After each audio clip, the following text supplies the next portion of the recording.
En los últimos videos, hemos hablado acerca de cómo realizar una propagación hacia adelante y una retropropagación en una red neuronal con el fin de procesar los derivados. Sin embargo, la retropropagación como un algoritmo tiene muchos detalles y, como saben, puede ser un poco difícil de implementar. Y una variable desafortunada es que existen muchas formas de tener errores imperceptibles en la retropropagación, de forma que si los ejecutan con el gradiente de descenso o algún otro algoritmo de optimización, podría parecer que en realidad está funcionando. Y, como saben, la función de costos j de θ puede terminar disminuyendo en cada iteración de la gradiente de descenso, pero esto podría llevarse a cabo a pesar de que puede haber algún error en la implementación de la retropropagación.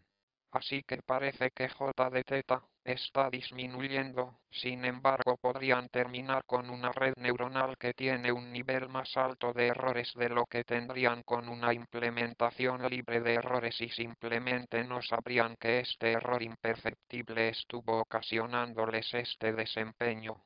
Entonces, ¿qué podemos hacer al respecto? Existe un concepto llamado comprobación de gradiente, la cual elimina casi todos estos problemas. Entonces hoy, cada vez que implemente una retropropagación o un algoritmo de gradiente de descenso similar en la red neuronal o en cualquier otro modelo de una complejidad razonable, siempre implementaré la comprobación de gradiente. Y si ustedes lo llevan a cabo les ayudará a comprobar y en cierto modo a tener mayor confianza de que la implementación de la propagación hacia adelante y la retropropagación o lo que sea, es un 00% correcta. Y de acuerdo a lo que he visto, esto elimina prácticamente todos los problemas relacionados con el tipo de implementación errónea de la retropropagación.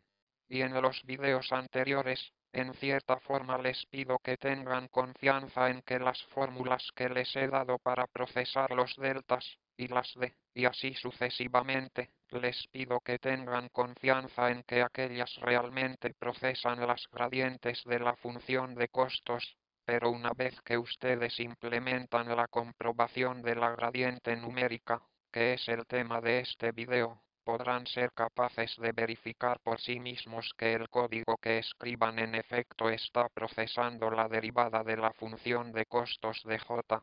Entonces, este es el concepto. Consideren el siguiente ejemplo.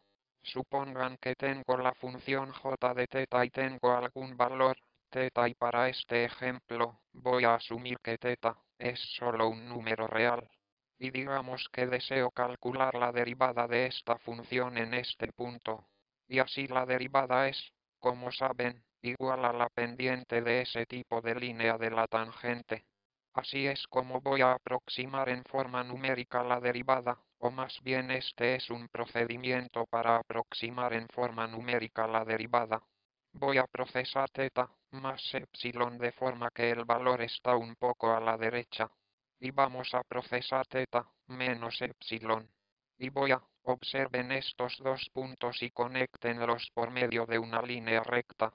Y voy a conectar estos dos puntos por medio de una línea recta y voy a utilizar la pendiente de esta pequeña línea roja como mi aproximación a la derivada, que es, la verdadera derivada es la pendiente de esa línea azul ahí. De forma que, como saben, parece que sería una muy buena aproximación. Matemáticamente, la pendiente de esta línea roja es esta altura vertical, dividida por esta anchura horizontal, así que este punto en la parte superior es j de θ más epsilon, este punto aquí es j de θ menos epsilon. De forma que esta diferencia vertical es j de θ más epsilon menos j de θ menos epsilon, y esta distancia horizontal es solo 2 epsilon. Así que, mi aproximación va a ser la derivada, con respecto a θ, de j de θ añadan este valor de θ, que eso es aproximadamente j de θ, más epsilon menos j de θ menos epsilon sobre 2 epsilon. Por lo general, utilizo un valor muy pequeño para epsilon, y establecemos que epsilon tal vez se encuentre en el orden de 10 a menos 4. Por lo general existe un rango amplio de distintos valores para epsilon, que funcionan muy bien. De hecho, si ustedes dejan que epsilon sea demasiado pequeño, entonces, matemáticamente, este término de aquí, de hecho, matemáticamente, como saben, se convierte en la derivada, se vuelve con exactitud en la pendiente de la función en este punto. Es solo que no queremos utilizar epsilon, que es demasiado pequeño, porque entonces podríamos encontrarnos con problemas numéricos.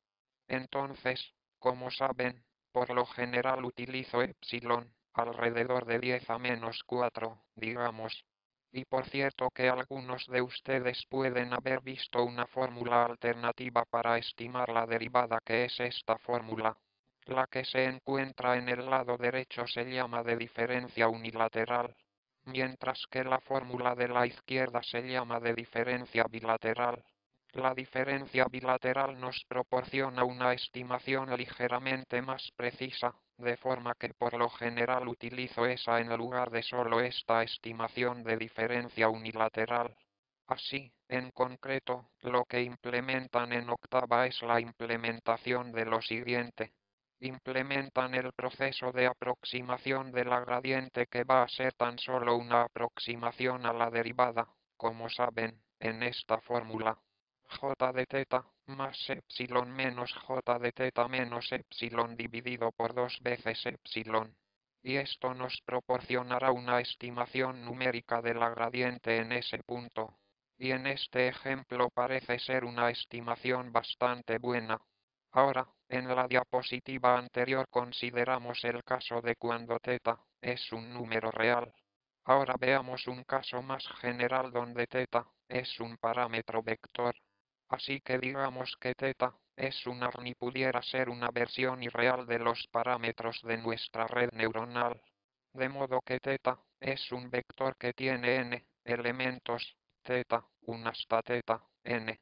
Entonces podemos utilizar un concepto similar para aproximar todos los términos de la derivada parcial. En concreto, la derivada parcial de la función de costos con respecto al primer parámetro de θ1, esa puede obtenerse al tomar j e incrementar θ1. Entonces tienen j de θ1 más epsilon, y así sucesivamente, menos j de esta θ1 menos epsilon, y dividida por 2 epsilon. La derivada parcial respecto al segundo parámetro θ2 es de nuevo esto, excepto que ustedes toman j de aquí, están incrementando θ2 por epsilon. Y aquí ustedes están disminuyendo θ2 por epsilon. Y así hasta llegar a la derivada parcial con respecto a θn. Lo que sería si ustedes incrementan y disminuyen θn por epsilon allí. Así, estas ecuaciones les proporcionan una forma para aproximar en forma numérica la derivada parcial de j, con respecto a cualquiera de los parámetros que se derivan. En concreto, lo que implementarán es, por lo tanto, lo siguiente. Implementamos lo siguiente en Octave para ejecutar en forma numérica las derivadas. Decimos que y es igual a 1 hasta n, donde n es la dimensión de nuestro parámetro vector θ. Y por lo general hago esto con la versión desarrollada de los parámetros. De forma que saben que θ es solo una lista larga de todos mis parámetros en mis redes neuronales. Voy a establecer que θ más es igual a θ. A continuación incrementen θ más el elemento INSIMO por epsilon. Y esto es básicamente θ más, que es igual a θ, excepto para θ más i, que ahora está incrementada por epsilon. De forma que si θ más es igual a, correcto, θ1, θ2 y así sucesivamente, y luego θ, y tiene un epsilon añadido, y luego sigue hasta θn. Así que en esto consiste θ más. Y del mismo modo estas dos líneas establecen a θ menos en algo similar, excepto que esto, en lugar de θ y más epsilon, esto ahora se convierte en θ y menos epsilon. Y entonces finalmente, implementamos esta aproximación de la gradiente y esto les dará la aproximación a la derivada parcial con respecto a θ y de j de θ.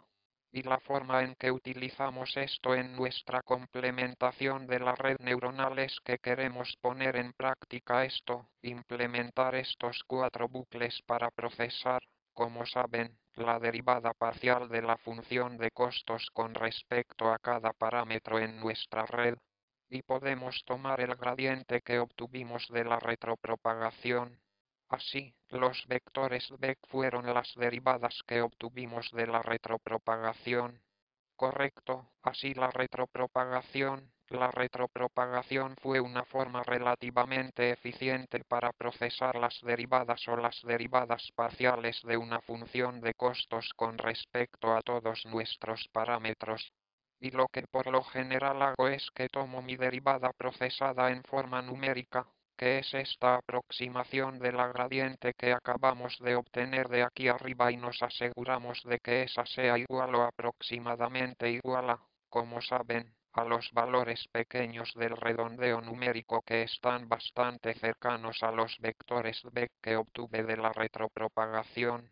Y si estas dos formas de procesar la derivada me dan la misma respuesta o al menos me dan respuestas muy parecidas, como saben, hasta unas plazas decimales, entonces tengo confianza de que es correcta mi implementación de retropropagación.